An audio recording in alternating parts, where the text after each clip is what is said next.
Hello and welcome to Beyond the Buyer. This week I'm joined by Kate Hargreaves, who is founder and CEO of Mosaic Partners, the go-to leadership development consulting practice in the Northeast.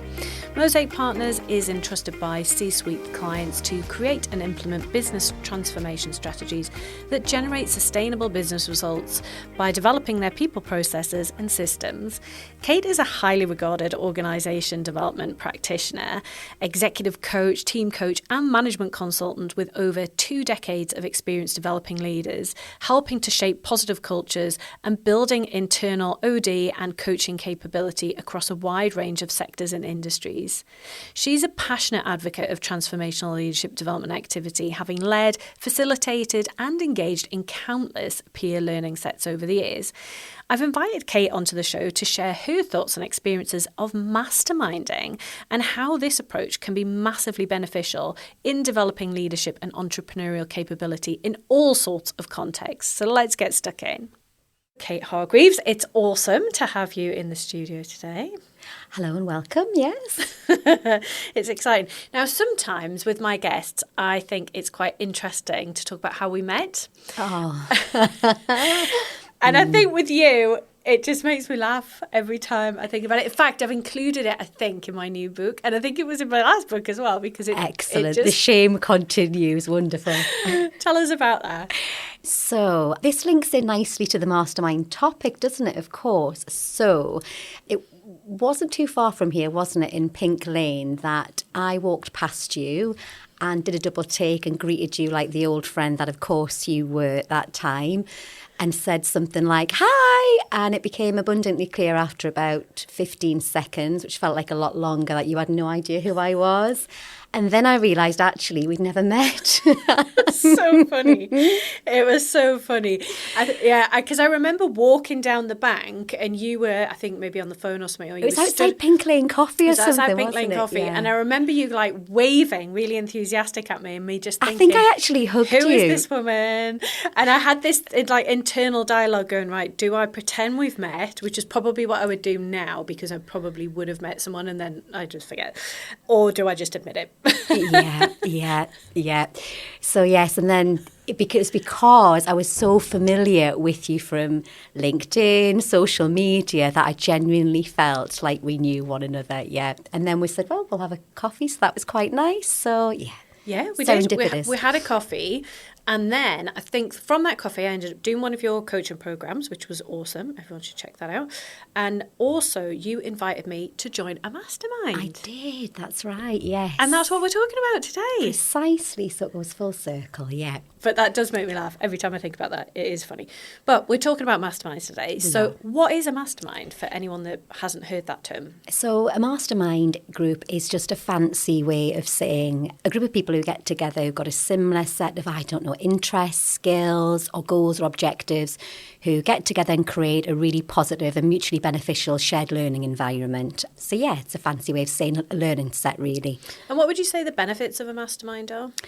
There's multiple benefits, really. So if I take it out of context ever so slightly to come back in, so the work that we do lots of work with leaders in terms of their development journeys, and much of that is about skills and capability. So that's kind of how you do leadership or how you perform in that way, and that's quite knowledge-based.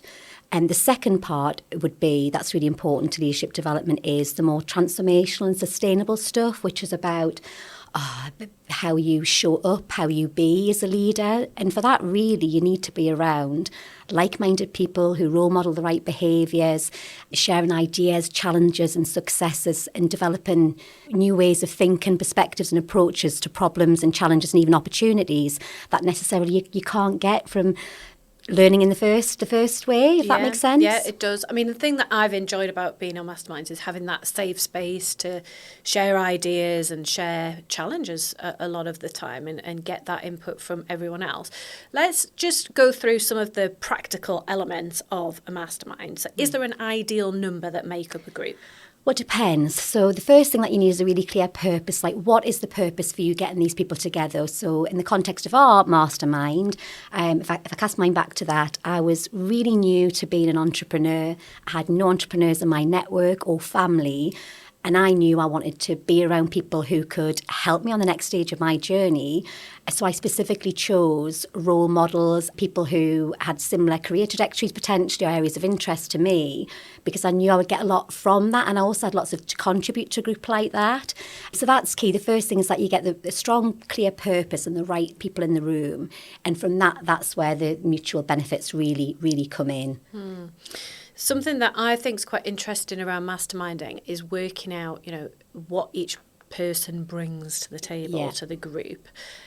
Should everyone be at a similar level, or is it good to have people at different levels in their journey? This is a really interesting question because, again, essentially, I would say actually you probably need to be roughly at the same level, or at least with the same set of goals or ambitions. Because the challenge is the way that Mastermind works is that it is a fair balance of exchange. So there'll be a certain conversation that you could contribute really well to and support somebody with. And then likewise, I could do the same. If you've got somebody who possibly hasn't had that level of experience or knowledge, it becomes a little bit imbalanced because actually you've got a lot of people who are given a lot and a lot of people getting a lot of value and not actually getting a lot in return. The key thing about masterminding is that it's that meeting of minds, I guess. I can totally relate to that, and I can think of a few examples I think we've been in 2 groups. I think the second group we were in got derailed by COVID, if I remember rightly. But the first one, I can think of a few examples of where things were great and where things were not so good, and maybe we'll delve into that a little bit. But thinking about the practical side of things again, is there any sort of suggested guidelines around how often people should meet or how long one should actually go on for? Yeah, well, context is everything really in this regard. I guess as long as people are getting mutual benefit out of the group. Essentially, if you've got a clear purpose, you know what you're there to do, until that objective is achieved, everybody feels that it's kind of reached its own natural conclusion, that's fine. I think the most important thing is to think about how regularly a group like that would meet to get the most value. And I think really, in my experience, 6 to 8 weeks is a really good time frame.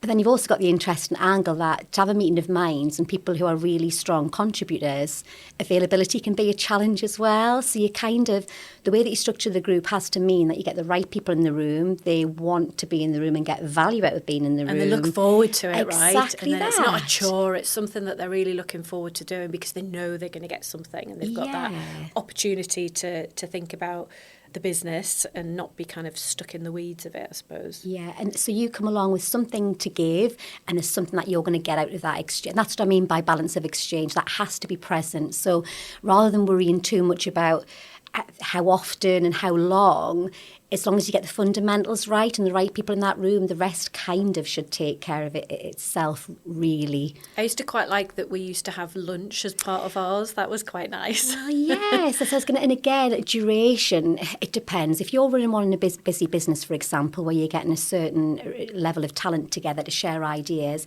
it might be that you have to kind of keep it to an hour and a half or whatever, and it's very targeted, very succinct. But actually, if you're a group of entrepreneurs where you're doing networking as part of this group as well, you could have a lunch meeting, go out afterwards or whatever and make it an extended thing. But again, it's back to context. What is it that what is the purpose? What are people wanting to get out of this meeting? Why is it going to be so valuable? You've put a few groups together, I know that because I've been in a couple of them. How do you decide who to approach? So again, it can be 2 ways. It can be either who has the requisite skills, knowledge, experience and attitude, most importantly, that's going to contribute effectively to achieving the aim of the group. If I'm really honest about how I put masterminds together, I'm quite instinctive by nature. So you'll know everybody I targeted in that first mastermind group where I needed people around the table to support and help me and that I could help and support. I selected people I felt quite drawn to. So actually I hadn't met any of you in the flesh before that first mastermind. I had admired qualities in each of you on LinkedIn, for example, Twitter, or other social media, and then picked up the phone. And what's nice is that people don't mind being invited and told that actually there's something really valuable. I feel quite flattering, isn't it? Exactly that. Yes, yeah. So that was quite an instinctive way of bringing people into the room together. But again, it's back to what are you trying to get out of this? What's the desired outcome of this?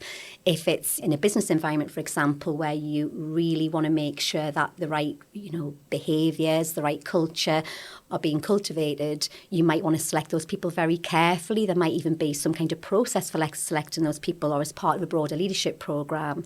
In other contexts, it might just be actually who's really interesting, who could be really intriguing to get around a table together, for example. Who do you want to spend time with? Exactly. Who do you want to hang out with? Yeah. Give us an example of a brilliant mastermind that you've been in and what made it so great. Oh, there's been many. Can I talk about two in particular? Yeah, they're very different. So the first one would actually be the first group that we were in together. And that was brilliant because it was just so timely. It felt genuinely exciting. I felt that we were all similar and different enough to add value to one another. Yeah, so I think there was something about the combination of people in that group was really quite interesting. And I think personally for me, from my perspective, at that point in my journey, I'd never, as I said to you earlier, I'd never been around other entrepreneurs. I had no representation of what it would like to be me in business. Lots of men of a similar demographic were on the business scene. So that was massively, massively important to me. And, to put you in a point where you think, actually, I can do this and there is a route here. So that, from a personal, very selfish perspective, I thought was a brilliant group. I would have to get your perspectives on how you felt it was, with regards to that. Another very different one, I will stay with me for my entire career. We run lots of this type of learning set to run alongside leadership development interventions that we run, so broader programmes, because as I said, to get that real transformational and sustainable leadership development, you need to get like-minded people in a room to really amplify and share the successes, challenges, and to make the development part of business culture as usual. So I was working with a client who I'm massively fond of as an organisation, and they're on a real journey. And they've been doing a lot of work on ED&I and having lots of conversations around ED&I and lots of development work on ED&I, which can be a bit of a minefield, to be honest, for everybody. And we'd set up, quite distinct of that really, we'd set up a form of mastermind group which had some very senior leaders within that business, and we were having a conversation about a completely different business issue. And it was just quite interesting. You referred to having safe spaces and environments. As part of the culture that we developed between us as a group, we were having this conversation, and all of a sudden I started to feel really acutely aware of being the only woman in that room, which has never happened in this context before. So I was interested by that from the off. And I started to think, what is making me feel so uncomfortable here? And I started to recognise patterns in the language that we're using and the behaviours that was having quite an impact on me. And I was able to, when the conversation had kind of reached an appropriate point, I was able to say, right, everyone, I'm really curious about what's going on for me here. Can I share with you how I'm feeling about being in this room right now? And the men were like, yeah, absolutely. And I said, have you noticed this language that you're all using? And they were just completely dumbstruck. Oblivious, yeah, they were. They were like, really? We didn't even hear that. And I said, no, that's fascinating that you did, and I really heard it. And then they got really curious. So what was the impact on you? And I said, I suddenly started to shrink and to feel like I didn't belong in this room. And they were a mixture of horrified, curious, intrigued. And then we had this amazing ED&I conversation that you just... It's literally putting it into practice, isn't it? Yes. It's seeing it in the moment. Oh, in a safe way. They respected me. I respected them. And it was just this really balance of exchange again, where I was able to contribute and say, this is the impact, and they were able to see that in real time. You can't create moments like that on development programs, on a leadership, a leadership course. Wow. Sounds powerful. I can imagine that being such a useful learning experience for everybody. Thinking about that original one that we were in together, my perspective of that was that at the beginning, I really enjoyed it, very much so. And I enjoyed it all the way through. That's it was a great mastermind, and I got lots from it, and I look forward to it. And we would meet somewhere really nice. We'd have a nice lunch. We would have that whole, this is what's going on. These are my wins. These are my challenges. So I loved all of that. The bit where it became less fun for me was thinking about a member of that group that kind of took a bit more than they gave, and they were always asking for help with things but weren't contributing in the way that you spoke about with that fair exchange. And I think that was when it got a bit, okay, we've done this now. And I think as well, within that time, there were quite a few changes within people's businesses where I remember there was one member of the group whose business went completely nuts in a good way. And then there were, other people that were sort of taking more from that group, like I say, which was interesting as an observation. Yeah. And that's exactly it. And that's what I mean about having the right people in the room. And those people necessarily will be tricky to get a hold of, actually. That's the thing with Mastermind, and that's where they do become, it's a little bit elitist, actually, because you need to have people who are hugely accountable, out there making things happen, who give commitment and receive commitment in return. That's why I hark on about this balance of exchange. If that falls out of balance, or there's even just one member or more of the group who isn't putting in or not turning up to sessions, for example, that can be a very quick derailer. So you have to select these people really, really carefully. So you asked what numbers in a group, for example. Now, if my objective was that I wanted to get lots of broad experience in different elements of business and I wanted to network and create opportunities, I might then think, right, well, a really big group would be a good thing, but that can become quickly very unmanageable in terms of expectations exchange, all that kind of stuff. However, I could select 6 to 8 really interesting people, in that line of work or the shared goal or objective who are all equally committed. You're going to get way more out of that second scenario than you are the first. Definitely, because I think you do build bonds and you do look forward to going and hearing, what happened with that situation you were in last month and getting the updates, and you feel really invested in those as well. And, I look back on that experience and still remember lots of the topics that we discussed. Yes, and it was a real positive experience for me. And I think it did just get to that point where we'd all just moved on a bit, and actually it wasn't as valuable, and it's recognising that it's come to a natural end, which I think we did really well. So it was positive. And the opportunities that happen outside of that room as well, because if it's done well and you forge great relationships, it creates where you'll say, I'll come over and see you at your offices or whatever, or we've done this, I've got a member of my team who could help you with that. It becomes this mutually better, and that's the key, isn't it? It has to be mutual, because the minute it doesn't feel mutual, that's when you go, well, hang on, why am what do I actually get in return for this? It has to be give and get. Yeah, and I think that point where perhaps it does go slightly off kilter is a great example of when masterminds get derailed somewhat. Are there any other things that you've spotted that would typically derail a mastermind? Yeah, so I was thinking about that on the way over here. I think not having a clear outcome, not having the right people in the room, as I've already emphasised. You have to be clear that there's accountability in what you're there for. So if, for example, everybody should take away actions and come back and report on what's happened with that. Time should be managed carefully. So actually there probably does need to be, in the best run groups, some form of leader or facilitator in some way who holds people to account on that. Because again, thinking about some of the mastermind sessions, and I remember, I'll share with you this particular session, I was really excited about having set up the mastermind group, and we had a meeting where everybody shared their successes and challenges, and it went on for so long I didn't get to do mine. Yes. and it's that, and it was nobody's fault. It was just that actually we hadn't tightly managed the process enough to actually, if somebody's still talking after 15 minutes, sorry, we've got to move on.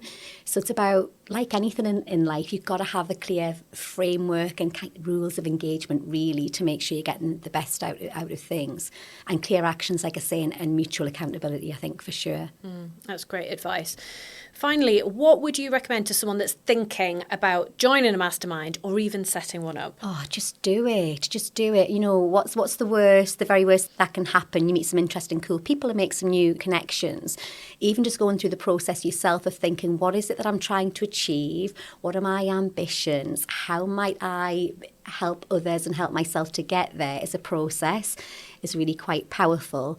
And there's something quite magical about when people get in a room, particularly high-performing individuals with a collective purpose in a room together. Like, what's not to get excited about with regards to that, really? It's that art of the possible, isn't it? Oh, and completely. I think there's something as well around it being a high-performing group and you've set yourself some goals at that last one, you want to make sure you've done them and you're reporting back that you've smashed those, rather than, oh yeah, I didn't get round to that because I got distracted by X, Y, and Z. And you know you're going to be rocking up in 6 weeks' time, and they're going to all be looking at you to see what you've done between. So it's a real accountability drive. That, as I said, that's why we include them on programs. It is powerful stuff, and it's interesting when you look at the program evaluations. The bits that people really remember and that they get loads of value at is being in a room with those people. Even just sitting in a room and thinking, oh gosh, it's not just me. You have these challenges and you have these highs and these lows or whatever. That, like I said earlier about representation even, is massively powerful. That doesn't surprise me at all. I'm from a business accelerator I did in 2019. I got was it that long ago? Yeah, I got put into an accountability group. There were maybe 7 of us in it originally. And then one kind of never really engaged with the accountability stuff. And then one kind of dropped off from, he had some personal stuff going on. But we still met after the course finished. And then when COVID hit, we started meeting it every week on Zoom, because I think we did it as a one-off and found it so valuable that we just kept up. And we meet every Friday, 8 a.m. on Zoom, most Fridays. Weekly? Yeah, most That's Fridays. Incredible. We have our coffee together 8 till 9. Sometimes it's a bit shorter if someone's got to go off, and we have to have at least 3 out of the 4 of us to hold the call. Yeah. And then we meet up for lunch in London usually twice a year. And we literally just met up last week in London and had lunch together. And I loved that group. It's so good for that. Yeah. So good. You see, you've demonstrated each of the principles that we've spoken about there is, and that's why that group is still kicking on all these years later, and it's still serving. It still serves a purpose, 100%. Yeah. And I think, and I hope that I'm in touch with them forever, because our businesses have just gone in such interesting directions since. But I feel really invested in their journeys now, and I really like them and respect them completely. And you know, a lot about development. Don't get me wrong. There's something. You know, it's good to attend the conference. It's great to attend the workshop. It's great to have that coaching session. But actually, is that completely sustainable in terms of your development journey? It's this stuff, the regular... The connection, or it's human factor stuff, that is where the real transformational and sustainable development is at. So completely agree. Thanks for chatting to me about Masterminds, Kate. It's been so interesting. If anyone listening wants to connect with you, where's the best place for them to find you? Oh, they can come on the website. So it's www.mosaicpartners.co.uk, or connect with me on LinkedIn. I'm fairly active, not as active as I should be. Perhaps I should have an accountability group for LinkedIn. But yeah, by all means, look me up on LinkedIn as well. And we'll pop links to Kate's LinkedIn profile and to the website in the show notes. Fabulous. Thank you for listening. If you're serious about growing your profile, take our free profile assessment quiz to see where you're at right now and get hints and tips on how to improve your score. You'll find the link to the quiz in the show notes. If you've enjoyed the episode, it would be mint if you'd subscribe, like, and leave a review. See you next Monday.